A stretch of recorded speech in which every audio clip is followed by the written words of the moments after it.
Hola, espero que estén muy bien. Mi nombre es Israel González Marino, trabajo en la Universidad Central de Chile y hoy voy a presentarles un trabajo que elaboré con la profesora Catherine Becerra Valdivia de la Universidad Católica del Norte. Lo que quiero compartir con ustedes tiene que ver con una invitación a comprender cómo la paz, que es uno de los fines del derecho, puede servir también como fundamentación para proteger constitucionalmente a los demás animales. Para eso, voy a abordar 4 puntos que me gustaría compartir hoy con ustedes. El primero de ellos, me voy a referir al problema. Y el problema es el denominado antropocentrismo constitucional. Esto es, la idea de que las constituciones solo protegen a los seres humanos y que están hechas solo para proteger al individuo humano y desconsiderar a la naturaleza o a los demás animales. Lo segundo es referirme a la invitación que nos hacen desde el giro político para comprender que la ciudadanía va mucho más allá de la especie y que podemos entender que nuestras relaciones con otros animales son también relevantes para efectos de concederles quizás la ciudadanía o formas de participación en el mundo político. Luego me voy a referir a cómo a nivel mundial se ha ido protegiendo a los demás animales a nivel constitucional. Brasil es un ejemplo de aquello, pero así hay muchos otros países que han ido incorporando este tipo de protecciones en sus cartas fundamentales. Finalmente, me voy a referir a la idea de cómo podemos comprender que la paz es un fundamento muy valioso para justificar la protección de los demás animales en las constituciones. Para comenzar entonces, cuando nosotros revisamos qué es una constitución, para qué sirven, cuál es su finalidad, vamos a ver que en términos muy generales las constituciones son el máximo instrumento de ordenación del quehacer comunitario. Las constituciones establecen las reglas fundamentales que nos damos como sociedad. Van a regular nuestros derechos fundamentales, cómo vamos a organizar el poder, etc. Pero cuando nos preguntamos quiénes forman parte de esa comunidad, ¿a quiénes nos referimos cuando hablamos de este quehacer comunitario? ¿Solo a los seres humanos? Y vamos a ver que la respuesta en general es esa, y está impregnada por algo que ha sido denominado como el antropocentrismo constitucional. Y esto implica entonces que muchas veces la naturaleza o los demás animales quedan en un segundo o tercer plano, y en varias ocasiones incluso son ignorados por completo por las constituciones. Y esta pregunta incluso la podemos llevar a otra. Incluso, ¿quiénes son los ciudadanos? ¿Quiénes son los ciudadanos de un Estado, de un país? Y dos autores que son parte del giro político, Sue Donaldson y Wilkin Lika, nos plantean que desde una teoría política tradicional, en general la ciudadanía está asociada a capacidades racionales. En otras palabras, entonces, quienes son seres racionales, que pueden participar en la vida política, van a ser los ciudadanos. Pero esta mirada tradicional deja fuera a muchos individuos que quizás tienen alguna discapacidad de índole cognitiva. No, entonces ellos no son ciudadanos o quedan fuera del pacto político. Y eso es algo que hoy día estamos de acuerdo en que no podemos comprender así la ciudadanía, justamente por la situación de vulnerabilidad en la que se encuentran muchos seres humanos. Así entonces, hoy la ciudadanía está comprendida desde los derechos de pertenencia, como una forma de reconocer quiénes pertenecen aquí, quiénes forman parte de la comunidad, y cuyo interés individual debe ser considerado en la determinación del interés público. Esto entonces nos permite comprender que los ciudadanos no son solo entonces los seres racionales o los que podemos participar en la vida política, sino que son todos los miembros de una comunidad. Esta manera entonces de comprender las constituciones y la ciudadanía y la comunidad nos permiten quizás ir más allá de las fronteras de la especie. Y en este punto a mí me parece que las palabras de Luigi Ferrajoli pueden ser muy claras. Él nos dice que una constitución es democrática no tanto porque sea voluntad de todos, sino porque garantiza a todos. No porque los derechos en ella establecidos sean universalmente aceptados, sino porque se confieren universalmente a todos. No porque nadie esté excluido de su estipulación, sino porque en ella justamente se pacta la no exclusión de nadie. Fíjense que lo que está detrás de esta idea que nos plantea Ferrajoli es que el foco no puede estar en quienes crean el pacto, en quienes crean las normas, sino justamente en todos sus destinatarios. Esta idea responde a la perspectiva garantista de las constituciones que esboza Luigi Ferrajoli, donde él nos dice que en realidad las constituciones son pactos de no agresión y de mutuo apoyo, cuya razón social es la garantía de la paz. Y los derechos vitales de todos, tanto más esenciales cuanto mayores son los peligros de guerra y dominación. Y acá, quizás probablemente en esta frase, se ve resumida la idea central a partir de la cual yo quiero hacer la invitación a comprender la paz como un fundamento de protección de los demás animales. Cuando nosotros pensamos en nuestra sociedad hoy día está de alguna manera regida por el derecho. Pero yo quiero invitarles a que hagamos el siguiente ejercicio. Imaginémonos que un día nos despertamos y ya no existe el derecho. No hay leyes, no hay constituciones, no hay normas. Imagínense cómo sería ese mundo. Es muy probable que nos despertemos ante un mundo caótico, donde ya no hay autoridades, no hay policías, no hay gente a la que podamos acudir para obtener resguardo o protección de nuestros derechos, que ya no existen. En ese escenario, lo que prima es una sola ley, la ley del más fuerte. En efecto, entonces, quien tiene el poder físico o quien tiene las armas va a poder hacer lo que quiera, sin mayor límite. Eso es lo que se conoce entonces como esta ley del más fuerte. Y el derecho es justamente todo lo contrario. El derecho lo que hace es monopolizar el uso de la fuerza. Es decir, nos quita a nosotros los particulares el uso de la fuerza, lo monopoliza en el Estado, en el derecho, y con eso acaba con esta ley del más fuerte. Y de esta manera entonces Luigi Ferrajoli dice que todo derecho es en realidad la ley del más débil. Pero antes de seguir con esta idea para fundamentar cómo la paz nos sirve para justificar la protección de los animales a nivel constitucional, quiero referirme a esto último. ¿Qué es esto de que los animales sean protegidos en las constituciones? Este es un fenómeno que ya tiene una larga data en los sistemas jurídicos actuales. Y esta protección que se hace de los demás animales en las constituciones tiene probablemente dos razones que la explican y que Olivier Leboeuf nos señala en sus trabajos. Él nos dice que esto de proteger a los animales en las constituciones responde en primer lugar al hecho de que la evidencia científica nos ha mostrado de manera contundente que así como nosotros, hay un gran número de otros animales que son seres sintientes. Esto quiere decir que tienen la capacidad de tener experiencias subjetivas, que pueden vivir lo que les sucede, que pueden experimentar aquello que ocurre a su alrededor.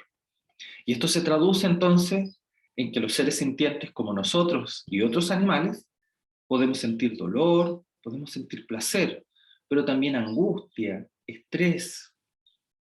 Y eso tiene fuertes implicancias éticas, pues a ninguno de nosotros nos gusta sentir dolor, estrés o angustia. De ahí entonces que la protección que le damos a los demás animales ha ido aumentando conforme avanza la evolución de los sistemas jurídicos y la conciencia del ser humano respecto de otras formas de vida. Nos damos cuenta que los demás animales también sufren y no queremos que sufran porque sabemos que eso no es bueno. La sintiencia entonces ha impulsado grandes reformas legales. Hoy día es muy común ver que los países sancionen los delitos, sancionen como delito la crueldad o el maltrato animal. Pero también vemos que se promueven leyes que regulan la tenencia responsable, que prohíben el uso de animales para ciertas actividades o que restringen el uso de animales para otras. Pero esta protección que se da respecto de la sintiencia animal, en las constituciones también se fundamenta por una razón técnica. Y el caso que nos puede graficar esto es el caso alemán. Fíjense que nosotros, cuando tenemos ordenadas nuestras leyes, nuestras normas, nuestras constituciones, todas ellas se articulan y se ordenan en un sistema jerárquico, donde tenemos normas de mayor jerarquía y de menor jerarquía. La mayor jerarquía son normas de rango constitucional. Las constituciones son las normas que están arriba, en la cúspide del ordenamiento jurídico. Y más abajo vamos a ir encontrando distintas normas, entre ellas las normas legales. Estas protecciones que les damos a los animales usualmente están alojadas a nivel legal. Pero nosotros, por ejemplo, tenemos derechos fundamentales. El derecho a la libertad de expresión, la libertad ambulatoria, etc. Todos esos derechos están usualmente garantizados a nivel constitucional. Vemos entonces que a nivel legal están protegidos los animales y nuestros derechos fundamentales están a nivel constitucional. ¿Qué ocurre cuando esas normas entran en conflicto? El caso alemán, como ya les decía, puede ser muy gráfico en esto. En Alemania, un artista decidió hacer una exposición donde puso varias licuadoras o jugueras llenas de agua y con peces vivos. Estos aparatos estaban conectados a la electricidad. Y por lo tanto, el público asistente tenía la posibilidad de accionar estas licuadoras, por lo tanto, matando así a los peces que se encontraban en ellas. Grupos animalistas reclamaron ante esta situación, indicando que esto constituía un acto de crueldad animal, y que eso era contrario a la legislación de protección animal. Legislación. Versus, entonces, derechos fundamentales. La libertad artística, un derecho fundamental, entró en conflicto con normas legales que protegen a los animales. Y como se trata de normas de distinta jerarquía, la mayor jerarquía siempre gana ante este conflicto. Y por lo tanto se determinó que esa exposición artística era perfectamente legal, constitucional y legítima de realizar. Esto nos muestra entonces que las protecciones de los animales situadas a nivel legal se vuelven ineficaces cuando entran en conflicto con normas de rango constitucional. Esto entonces es una razón de técnica legislativa que ha llevado a que casi 50 países en el mundo hoy contengan algún tipo de norma que proteja o regule o reconozca de alguna u otra manera a los demás animales.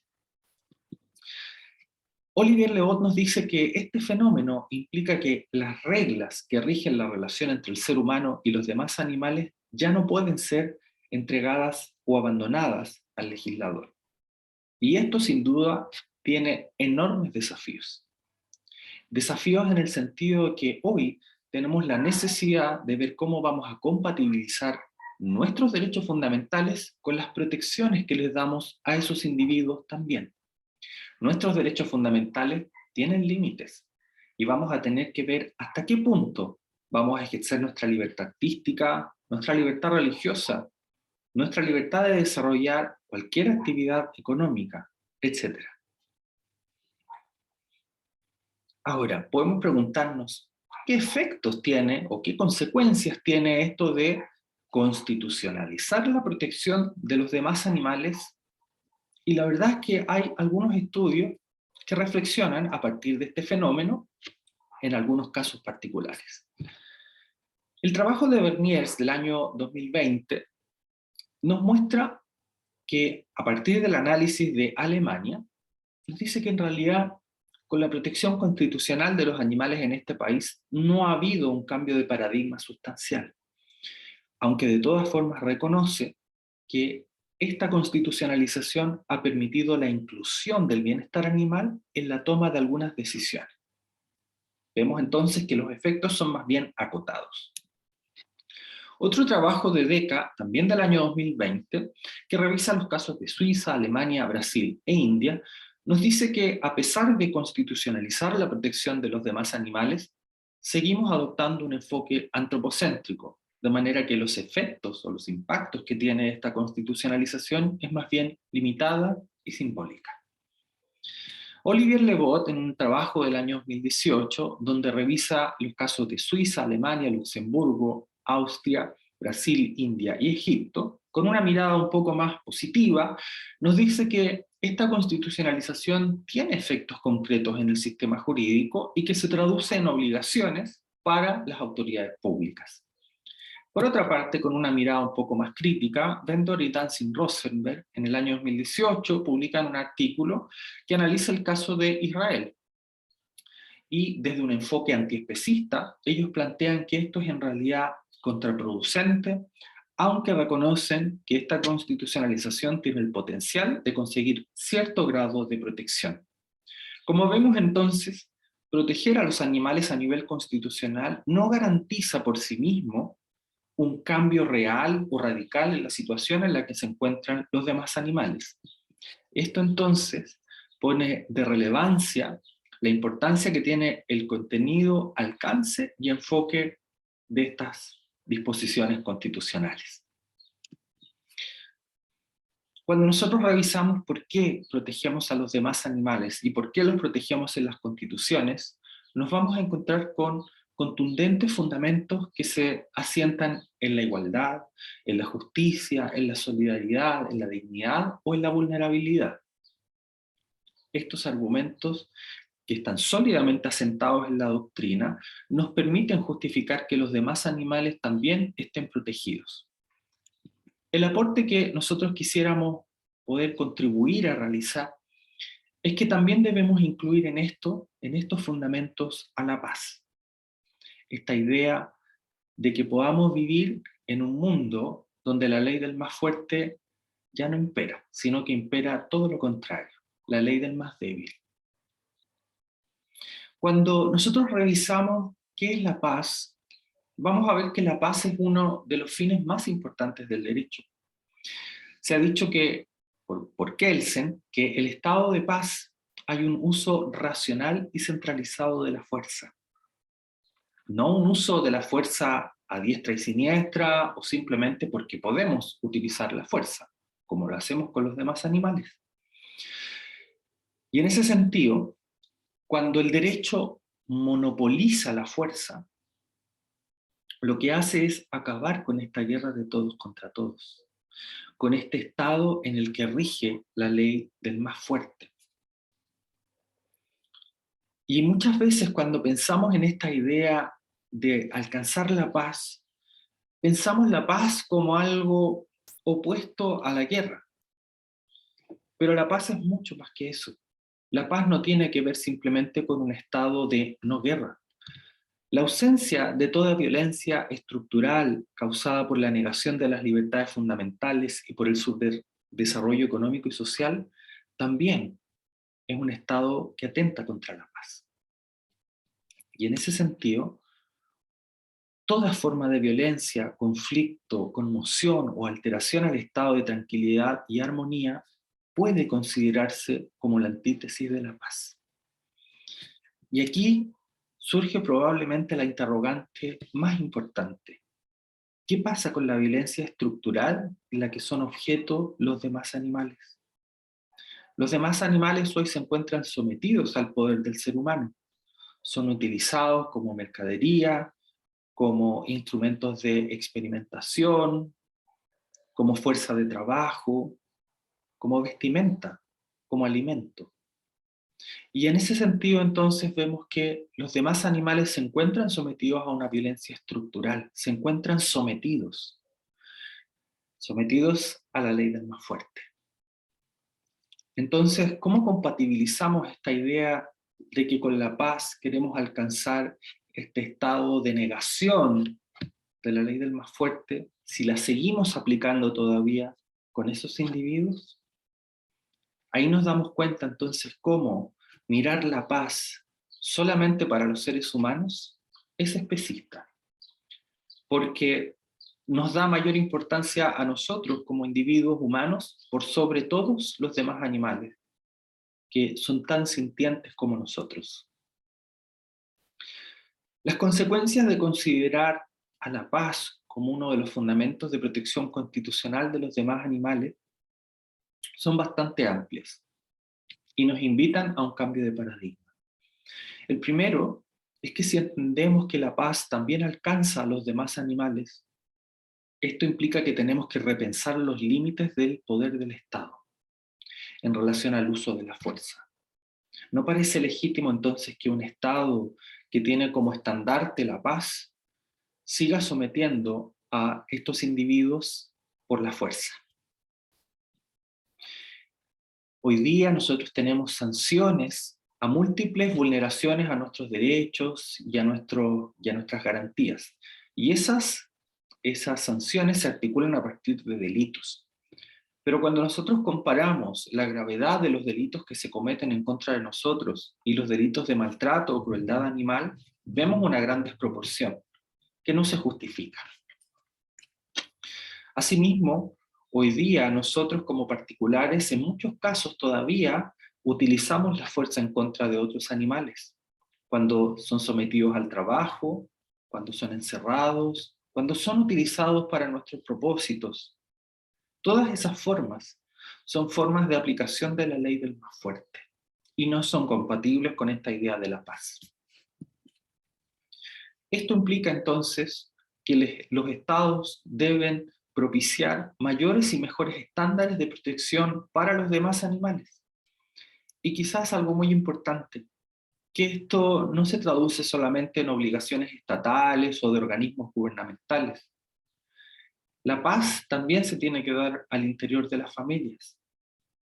Esto implica entonces revisar las relaciones de poder que se dan al interior del ámbito doméstico o familiar, donde muchas veces los demás animales a veces son considerados como miembros de la familia, pero miembros de segunda clase, o que están últimos en la fila. Comprender que la paz nos alcanza a todos implica revisar todas las relaciones de poder. Implica preguntarnos cuánto estamos ejerciendo todavía la ley del más fuerte y ver cómo avanzamos hacia entender en serio el derecho como la ley del más débil. Para concluir, los demás animales son también parte de nuestra comunidad política. Los demás animales conviven en los que nosotros hemos denominado nuestros territorios, nuestras ciudades e incluso nuestros hogares. Ellos, al igual que nosotros, se ven afectados por el ejercicio del poder. Cuando tomamos la decisión de construir o no construir, de realizar alguna actividad económica o no realizarla, ellos y nosotros nos vemos afectados. Y su interés muchas veces no es considerado. Las constituciones deben incorporar y proteger a los demás animales, así como lo hacen con nosotros. El derecho entonces concebido como la ley del más débil nos permite dar una respuesta racional al conflicto que se genera en nuestras relaciones de poder con estos individuos. No se trata acá de proteger a los demás animales porque les tengamos cariño o porque seamos empáticos. Se trata de protegerlos porque ellos, al igual que nosotros, se ven afectados por lo que les sucede a su alrededor. Se trata de protegerlos porque así como hemos tomado la bandera de lucha de que el derecho es proteger a los más débiles, de que el derecho es acabar con la guerra, que el derecho es promover la paz, esta paz no reconoce fronteras de especie. Los demás animales hoy día se encuentran sometidos en un estado de dominación constante. Y si queremos que el derecho de verdad sea la ley del más débil, debemos dejar de poner esta barrera artificial de la especie. En definitiva, la paz como un fin último del derecho debe alcanzar también a los demás animales. Muchísimas gracias por su atención. Les deseo mucho éxito en este curso y a continuación les dejo alguna bibliografía que quizás pueda ser de utilidad para quienes quieran profundizar en esta materia. Nos vemos.